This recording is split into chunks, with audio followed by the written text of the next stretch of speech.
দর্শক, বৈষম্য বিরোধী ছাত্র আন্দোলনের ৯ দফা দাবির খবর আমরা জানবো রংপুরের। সেখান থেকে আমাদের সাথে যুক্ত হচ্ছেন সহকর্মী আশিকুর রহমান ডিফেন্স। ঠিক এই মুহূর্তে আমি অবস্থান করছি রংপুর জেলা স্কুলের সামনে।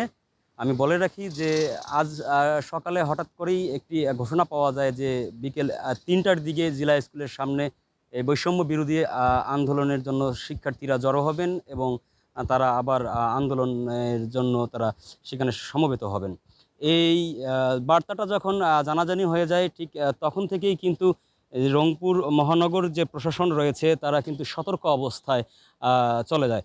বলে রাখি যে এখন যে রাস্তার দৃশ্যটা দেখা যাচ্ছে জেলা স্কুলের সামনে একদম কিন্তু ফাঁকা হয়ে গেছে। কারণ সামনে একাধিক চেকপোস্ট রয়েছে, পুলিশ লাইন এবং পায়রা চত্বর সহ জাহাজ কোম্পানি মোড় এবং উল্টো দিকে যদি বলি যে বাংলাদেশ ব্যাংক মোড়, সেখানেও কিন্তু পুলিশ চেকপোস্ট রয়েছে এবং সাধারণ যে যানবাহনগুলো রয়েছে সেগুলো চলাচল একদমই বন্ধ করে দেওয়া হয়েছে।